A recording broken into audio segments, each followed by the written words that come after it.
La corriente resuena con las aguas de la laguna de Tota, que en lengua chibcha significa agua para la labranza. Lucas Rodríguez ha recorrido parte del país con su cámara al hombro, ha caminado parte del territorio colombiano y en ese caminar ha fotografiado, documentado y dibujado la ruralidad, el campesinado, la cotidianidad en las comunidades. Lucas nació en Sogamoso, en Boyacá, y el vínculo que lo une a este territorio pareciera un hilo que lo conecta con sus ancestros y ancestras, en especial con su abuela paterna, que vivía en Aquitania, a un paso de la laguna de Tota. Él conoce muy bien este territorio, lo siente cercano y hace parte del imaginario y de los recuerdos de su infancia. Siempre vi la laguna de Tota, siempre como con mucha cercanía por ese paisaje. Desde pequeño siempre la vi, desde pequeño eso hace parte como de mi imaginario de mi infancia, ¿no? Como orbitando en esa zona de la provincia del Sogamuxi. En realidad todos venían de Aquitania, toda la familia de Aquitania migró, abuelos, bisabuelos, algunos, ellos eran de ahí, de Toquilla y de ahí del centro, el pueblo, y con el tiempo toda esta gente de los abuelos empezaron poco a poco a irse a Sogamoso y ahí empezó también a hacer la vida gran parte de la familia y otros ya pues se fueron de ahí. La creatividad, su creatividad, fue una fuerza impulsada en gran parte por su madre. Desde pequeño, una de sus principales actividades y formas de entretenerse fue el dibujo. Dibujar retratos era lo que más le gustaba. La plastilina y la cerámica también fueron materiales moldeados desde su infancia y una especie de augurio de lo que vendría a ser su profesión años más tarde. Si su madre fue quien incentivó la energía creativa, de su padre tomó la cercanía al campo y a los oficios relacionados con él. Mi padre era como una vinculación más directa con el tema del campo, porque pues mientras mi mamá incentivaba como la creatividad por estos lados, mi papá me llevaba mucho como en sus jornadas de trabajo más relacionadas con el campo. A veces era ir con él a los lugares donde se estaba cultivando, acompañarlo a cambiar los tubos de riego, cambiar aspersores, cosas así. A veces ir a cortar el brócoli, ponerlo en las cajas, subirlo al carro, después ir a venderlo a Tunja o a Bogotá. Creo que por ahí empezó como esa cercanía o se mantuvo con el campo. A los 16 años, Lucas llegó a estudiar a Bogotá artes visuales, con énfasis en artes plásticas. Y si bien de pelado ese panorama vocacional no lo tenía muy claro, su mamá sí. Con su entrada a la universidad siguió en contacto con el dibujo, la pintura, la escultura, diferentes tipos de materiales, y allí inició una exploración del espacio público como vehículo para crear. Años atrás, en los inicios de su adolescencia, comenzó a explorar la fotografía y el video. A los 12 años recibió de regalo una cámara análoga y en los paseos le prestaban una cámara de video para que se entretuviera con algo. Para Lucas, la cámara, ya sea para filmar o fotografiar algo, es un dispositivo cargado de significados y sobre todo de la mirada propia, de la mirada de quien obtura o de quien está detrás mirando a través del visor. También es un dispositivo que le ha permitido acercarse a las realidades de las personas y también ser parte de estas. Hay un vínculo, una conexión que se crea entre quien observa y quien es observado. Porque es una forma de vincular las realidades del que mira y del que observa. Entonces, eso con el tiempo uno se comienza a volver más consciente de eso, ¿no? Y también creo que la cámara es un dispositivo que en mi caso fue muy interesante. Me terminó vinculando y dándome entrada a espacios y a charlas y a personas que me fueron construyendo mucho una visión del mundo y me fueron dando la posibilidad de entender como muchas cosas a través de ese aparato. El desarrollo tecnológico que ha cambiado la técnica de estos aparatos está acompañado de la transformación acerca del cómo. Es decir, para Lucas también ha cambiado la forma en que aborda a la gente, en cómo registra el espacio, a qué lugares puede ir y de qué maneras llega. La timidez inicial que acompañaba a Lucas lo llevaba primero a realizar una especie de etnografía del lugar o de los lugares, y en estos recorridos que realiza en los territorios ha ido encontrando su manera de registrarlos y de acercarse a las personas. Primero tomó el lugar silencioso del observador y luego el del actor participativo, el de encontrar cómo ser útil en determinados momentos y entender que la cámara también hay que dejarla de lado para construir esos vínculos con las comunidades y poder caminar junto a ellas. Fue muy interesante empezar a descubrir que todo esto tenía también un montón de ramitas y que tenía también una manera de hacerse y que eso se empezó a mezclar con la manera en la que yo tenía de acercarme a las personas. y era muy silenciosa la manera, era muy caminando, muy compartiendo, y esto de empezar a entender ya, digamos, el lado etnográfico, también facilitó empezar a organizar una forma de abordar esos personajes o esos temas, crear vínculos y a crear unos afectos y a crear una manera rápida también de entender y de mezclarse con esa realidad de las personas. Entonces a veces está uno en esa labor y es como, bueno, un momento, voy a dejar la cámara a un lado y venga, póngame a hacer algo, ¿sí? Yo sé que el trabajo también de documentalista y eso tiene que pasar por ahí, ¿no? Entonces dejar la cámara, tomarse el tiempo y colaborar con algo ahí en, no sé, en el ordeño o en la cocina o en las actividades diarias también, pues ha sido como algo que ha sido una herramienta para abordar a la gente, no solo a través de la cámara, sino a través de saber cuándo dejarla a un lado. Y en ese caminar con la gente ha ido entendiendo las diferentes lógicas y formas de ser y estar en los territorios. Y comprender eso y caminarlo lo ha llevado a entender de dónde viene, su origen de montaña andina que se mezcla con el agua dulce de la laguna de Tota. No son lo mismo las lógicas territoriales y geográficas del desierto de La Guajira que las lógicas de la selva o de la misma montaña de donde viene Lucas. Con este trabajo comienza uno a entender unas lógicas como muy particulares y esto pasa por las necesidades también como realizadores audiovisuales. Entonces yo tengo que entender dónde estoy, tengo que entender por dónde sale el sol, por dónde se baja, tengo que entender a qué hora sale la gente a trabajar, tengo que entender por dónde caminan, como muchas cosas de la cotidianidad. Y entonces a través como de ese acercamiento con la gente, pues ha sido muy interesante porque ahí uno descubre un poco de dónde viene también uno. Sí, no solo la realidad de los demás, sino la propia. Y a través de este trabajo ha sido interesantísimo también descubrir un poco esa infancia que hablábamos al principio, en la que uno resulta que uno viene de una zona de montaña, de una cultura de montaña, de una visión andina de las cosas, de una cultura campesina, de una cultura también mezclada con la cultura obrera. Creo que eso lo ha hecho posible devolver la mirada también. En la montaña, él siente la cercanía de la vegetación, de los animales, de sus linajes, entiende las lógicas de su geografía. En territorios muy diferentes a las montañas boyacenses como La Guajira, su lectura cambia y se debe adaptar a un paisaje desértico. En todos los casos, se aprende a leer los territorios caminando con la gente, cocinando con ellos y ellas, conversando. Yo tengo una relación, siento que muy cercana con mi lógica en la montaña, mi relación con ese espacio.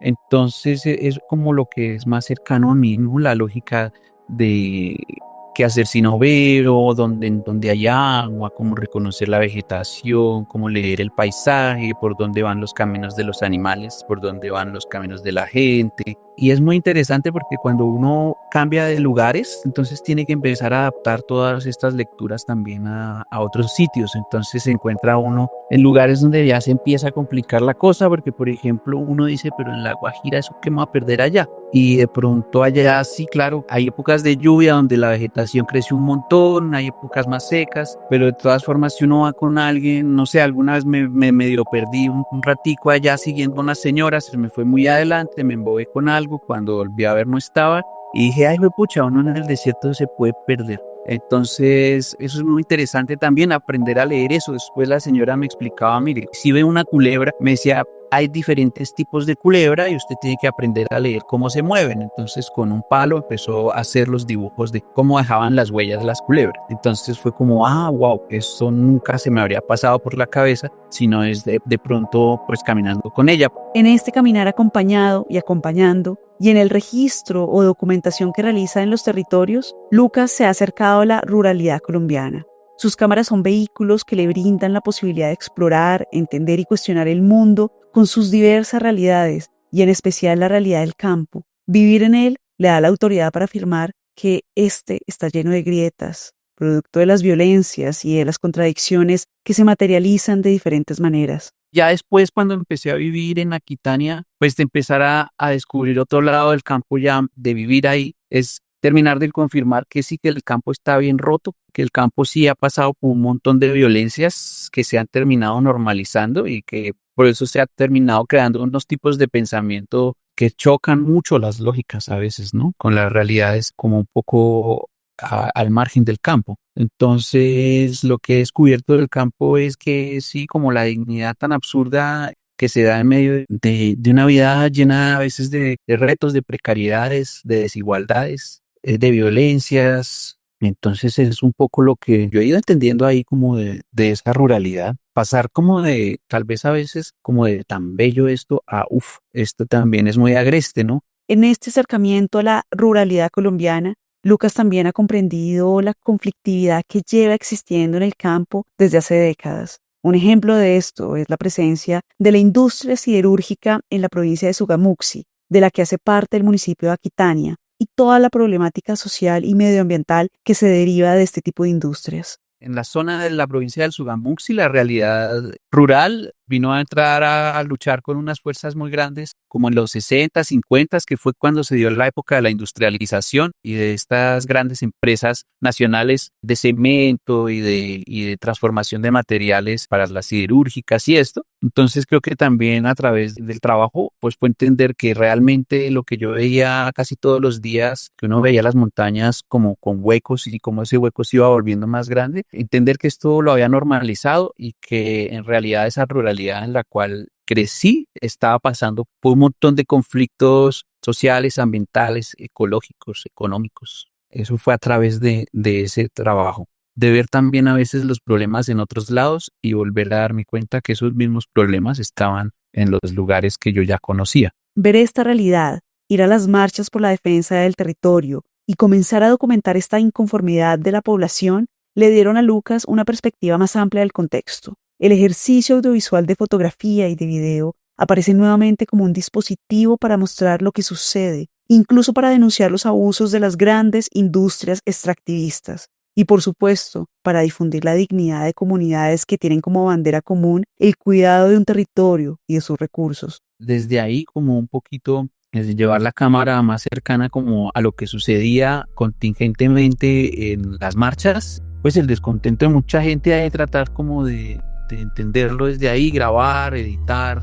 Y en ese contexto también alguien se acercó casualmente en alguno de estos espacios y me dijo, oiga, ¿por qué no vamos allí en Boyacá está pasando esto? Hay una petrolera, pero también hay unos problemas mineros. Entonces, ¿por qué no vamos a hacer este ejercicio allá? Que es necesario poder sacar la información y mostrarle a la gente lo que está pasando. Sí, en esa época había una petrolera que se llamaba Mega Energy.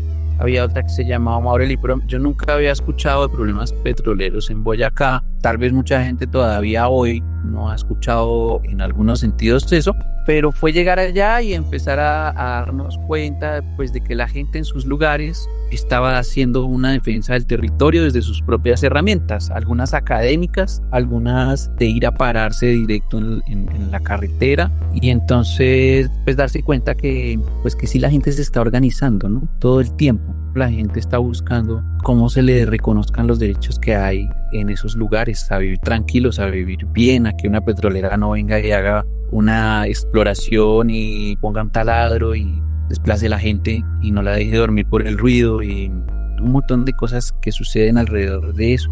En el caso de Tasco, por ejemplo, la Junta, los acueductos comunitarios fueron un eje principal allá y son un ejemplo muy grande de lucha por el agua, por la defensa también de los páramos y por la defensa del manejo propio del agua, ¿sí? De que las comunidades tengan el manejo de sus recursos. Más que considerarse un defensor del territorio, Lucas se siente más cómodo con la palabra cuidador. Es un cuidador del territorio y parte de estas tareas de cuidar el territorio son la documentación y el ir hacia atrás, conocer la historia, escuchar los relatos, identificar las luchas que han dado las comunidades. Yo creo que somos cuidadores de esos territorios, ¿no? Muchas personas y hay que partir del cuidado en muchos aspectos de nuestra vida y aprender mucho de ahí porque queremos defender cosas que no sabemos ni cuidar. Yo lo veo más como que estos ejercicios hacen parte de un cuidado del territorio y ahí ya partamos a ver cómo defendamos las cosas, ¿no? Pero yo creo que uno cuida lo que quiere y entonces ahí empieza a pensarse diferente, ¿no?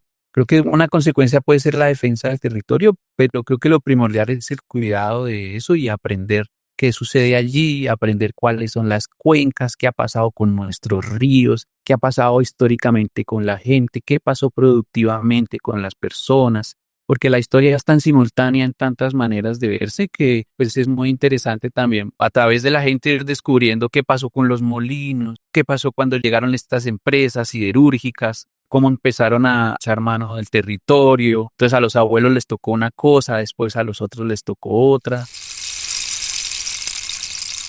Cuando le pregunto a Lucas acerca del campesinado colombiano, de los y las campesinas que sostienen este país, pero que aún así viven en condiciones muy difíciles y precarias, me responde que pareciera que olvidáramos que venimos de ahí, que nuestros orígenes son esos y que ese olvido también nos ubica en un lugar de desconocimiento y subestimación por estas labores del campo. Los y las campesinas, me señalan, son constructores de sentido, articuladores de saberes. Todavía somos generaciones que estamos muy cercanos de muchas maneras o hace muy poco a ese campo. Entonces creo que a veces a mucha gente se le olvida que viene de ahí. Las épocas de migración, pero también las transformaciones al llegar a la ciudad hacen que tal vez uno empiece a prescindir de eso y a empezar a subestimar un poco el campo. Pero cuando uno va a los lugares, lo que encuentra es gente con unas relaciones súper estrechas con los lugares, con unos saberes muy particulares que están totalmente inmersos en eso todos los días. En cada lugar la gente tiene sus prácticas culturales, sus prácticas productivas, tiene un montón de saberes, de riqueza. Entonces yo creo que a veces se nos olvida un poco eso, que el campesino sabe, que el campesino es pensamiento, que el campesino es un constructor de sentido, es un constructor también simbólico, ¿no? Y pues yo lo hablo como artista también. El campesino es un articulador de sentidos y es algo que está en medio de un montón de dinámicas que lo atraviesan. Entonces creo que es importantísimo reencontrarnos con eso, aprender a observar eso, aprender a compartir eso. La mirada no es neutral y con el dispositivo que llamamos cámara también asumimos una postura. Decidimos que sí y que no documentar. Llevamos nuestra atención a determinados detalles y no a otros. Nuestra mirada está constantemente atravesada por nuestras posturas sobre la vida y sobre el país, por nuestras posturas sobre la situación social y, por supuesto, política. Yo me paro mucho desde mi oficio y desde lo que aprendí, es como artista también que hago en medio de estas realidades, con la capacidad práctica de acción que tengo frente a mi realidad o la realidad de los demás. Como que mi perspectiva crítica de eso siempre es algo que estoy nutriendo constantemente y que me lo pregunto mucho, ¿no? Porque también, pues el arte es muy subestimado de muchas maneras, pero yo creo que el arte es como una herramienta, sí, organizativa también a la que hay que apostarle. La comunicación lo es, cada cosa que hagamos puede aportar, pues no solo organizativamente, sino que cómo volvemos lo que hacemos un eslabón de la realidad de los demás, que construya, que aporte un poquito. Creo que eso es lo que más me cuestiono, políticamente, en mi contexto. Ahora, sobre el término territorio que tendemos a usar desde Bogotá a lo que no es Bogotá y que usamos también desde la institucionalidad, desde los medios de comunicación e incluso en las conversaciones de café, Lucas tiene una mirada más amplia. Para él, el territorio se vincula con el caminar. Caminar el territorio permite entenderlo, conocer sus lógicas, es permitirse tener una experiencia directa e incluso es una práctica artística. Territorio es un concepto muy amplio, muy diverso, que es muy interesante. Creo que muchas veces no nos permitimos entender qué es ese lugar donde estamos. Territorio algunos lo describen como un espacio delimitado, por ejemplo. En otros lados aprende uno también que territorio también es las relaciones entre lo humano y lo no humano, como los animales, pero también hay lugares donde para la gente las piedras caminan, las piedras también tienen vida, crecen, pero van a otro ritmo. Hay lugares donde el río tiene como unas lógicas particulares. Para algunas comunidades hay unos espíritus ahí con los que hay que hablar. Y unas cosas que a veces parecen hasta mitológicas, pero están muy vivas en este país y creo que eso es algo muy bello. Entonces, pues es algo que sigue uno ahí como encontrándole como a significados a eso, ¿no? Y caminar tiene que ver con eso porque pues caminar es una forma de entender qué sucede ahí, ¿no? O sea, caminar es la experiencia directa de todo. Lucas se ve a sí mismo como una persona constante, todoterreno, andariego. Lo que le han enseñado estos 16 años de caminar y lo que ha aprendido de las comunidades que ha visitado y documentado es el cuidado de los vínculos y la escucha atenta. Y en ese ejercicio de ser oídos, también ha aprendido a pararse duro frente a lo que cree y frente a lo que cuida, que lo ha llevado a su vez a tomar partido cuando hay que hacerlo. Sobre todo aprender de afectos, aprender a construirlos. Eso me ha enseñado mucho, aprender a valorar el tiempo con la gente, aprender a escuchar. Escuchar es una cosa maravillosa porque si uno escucha, tiene palabra para decir. Si uno no escucha, no sabe qué va a decir. Entonces, aprender a escuchar a la gente, aprender a observar, aprender a respetar las realidades de los demás, por más diferente que sea su pensamiento, ¿no? Yo creo que la gente también le enseña a uno a pararse duro, a defender las cosas, como a que no hay que solo ser el que observa desde un lugar, sino que a veces hay que también tomar partido de la situación y también aportar como más activamente de las cosas. La Corriente Resuena es una producción de Sisuma Studio. Somos Camila Polanco Pérez en la imagen de portada, postproducción y diseño sonoro, y Mariana Delgado Barón en la voz, la producción y el guión. Gracias por acompañarnos durante este 9º episodio, en el que navegamos por las aguas de la laguna de Tota, la más grande del país. Síguenos en nuestras redes sociales y pasa la voz para que la corriente llegue a más lugares. Comenta y difunde para que podamos seguir creciendo en audiencia. Puedes escuchar nuestro podcast en Spotify y en YouTube. Recuerda que tenemos Patreon para que te conviertas en uno o en una de nuestros mecenas.